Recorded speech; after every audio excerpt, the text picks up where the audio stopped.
bonjour, bonjour ou bonsoir. Moi, il fait encore nuit là. Et on est jeudi 22 février. Ça aurait été une journée particulièrement pas facile pour moi aujourd'hui.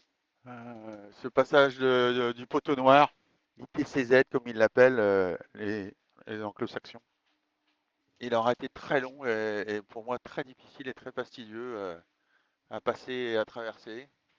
C'est une zone qui est tellement aléatoire qu'on se sent complètement démuni et avec des vitesses très lentes qui sont pas acceptables pour nos bateaux où on n'a pas l'habitude et avec vraiment on est à la merci d'énormes nuages et à la fois c'est on devrait rester extasié tellement c'est beau et aujourd'hui j'ai pas réussi à être dans cet état d'esprit-là. C'est pas bien. Mais voilà, j'ai la progression vraiment lente.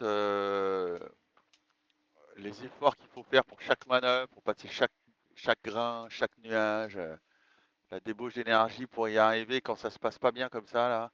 Et il est remonté avec nous dans le nord, hein, donc c'est vrai que on a l'impression de faire les choses pour rien et d'être complètement démuni. Il est vraiment, c'est d'une fragilité.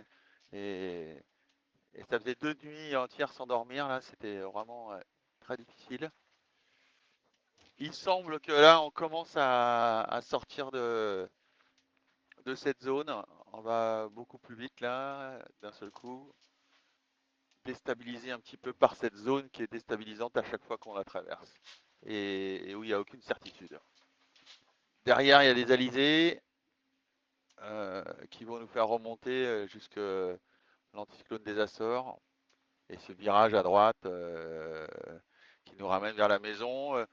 Pour le coup, les conditions pour y aller ont l'air d'être beaucoup moins engagées que celles qu'ont imposées à Charles de s'arrêter aux Açores. Ce qui est incroyable, c'est qu'il a tellement d'avance qu'il peut s'arrêter avant le Cap Horn, il peut s'arrêter avant les Açores euh, ou aux Açores. Et ce qui résume que finalement, il a la capacité, lui, de doser ou de gérer quand c'est dur et quand c'est pas dur.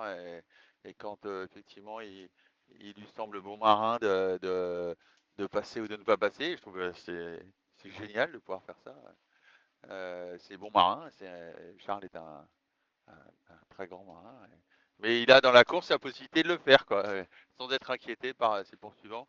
C'est vous dire que au début de course, il avait emmagasiné en faisant un enchaînement digne d'un record autour du monde, suffisamment d'avance pour pas que ni Armel ni moi ne puissent l'inquiéter en faisant un peu ce qu'il veut sur son parcours.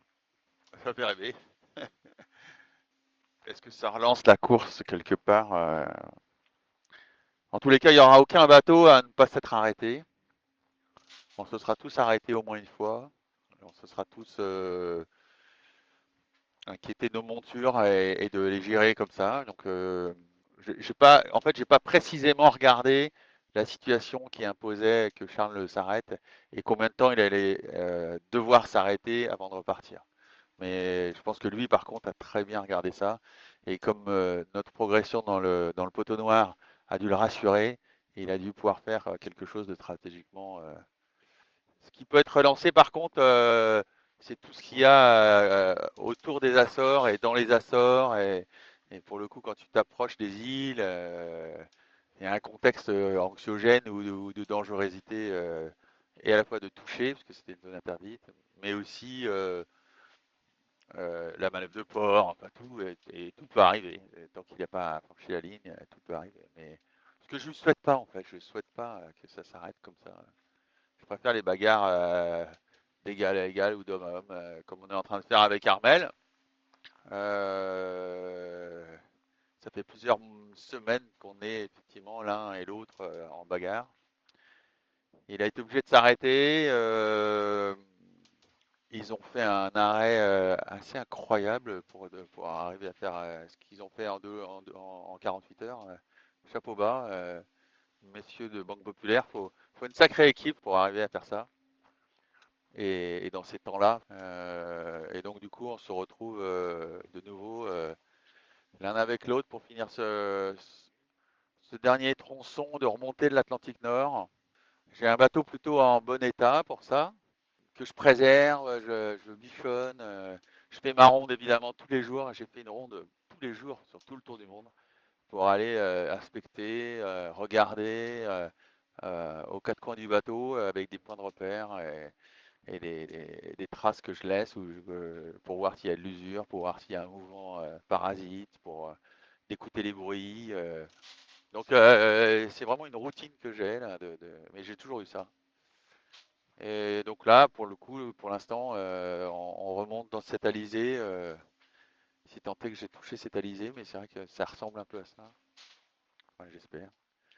Je n'ai pas de TA à donner pour notre arrivée à Brest, notamment parce que pour l'instant, j'ai cette incertitude encore d'être vraiment sorti du poteau noir. Et donc, tant qu'on n'est pas sorti d'ici, la- le timing ne veut pas dire grand-chose. Voilà, c'est un peu l'état d'esprit dans lequel je suis. En fait, avant que se passe la séquence Équateur poteau noir,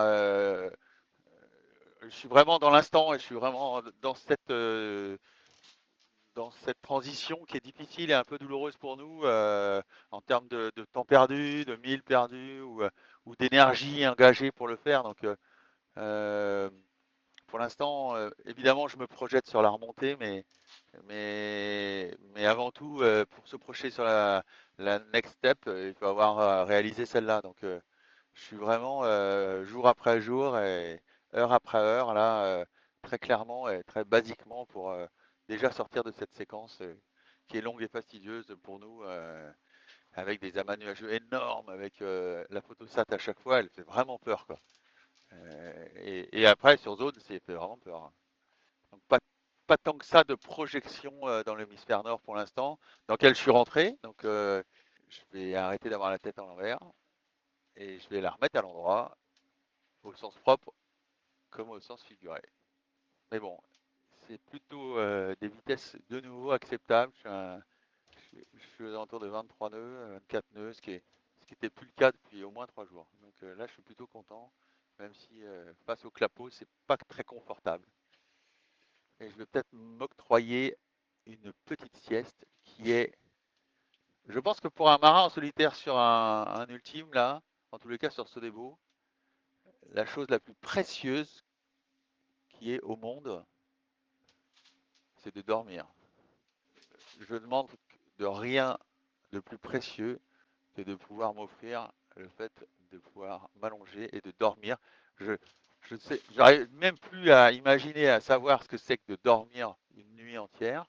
Ça fait longtemps que, ça fait 44 jours ou 45 jours que j'ai perdu cette notion d'une nuit entière. Mais sachez-le, quand vous vous couchez le soir ou quand vous faites une petite sieste, que ce que vous faites là, c'est extrêmement précieux. Et que d'en être privé pendant autant de temps, c'est quelque chose de complètement marteau. Et quand les gens nous demandent souvent, mais qu'est-ce qui vous manque le plus? Quitte à les décevoir, c'est même pas forcément nos proches ou un fruit ou quelque chose qu'on a envie de manger, c'est de dormir. Juste dormir sans être obligé de mettre l'alarme et de faire un bon vieux gros dodo, ce qui va être mon cas quand je vais rentrer. Voilà, je terminerai sur cette petite séquence sur le sommeil, qui est effectivement la chose la plus difficile à gérer sur ce genre d'épreuve, parce qu'elle détermine votre humeur, elle détermine votre énergie, elle détermine votre lucidité, elle détermine votre appétit, elle détermine votre plaisir ou la perception que vous avez de ce que vous vivez à un instant T. Donc elle détermine tout et vous vous en privez tout le temps. Voilà, voilà. Ça n'a pas commencé encore à blanchir, mais je vous dis quand même bonne journée ou bonne soirée. C'est vous qui choisirez.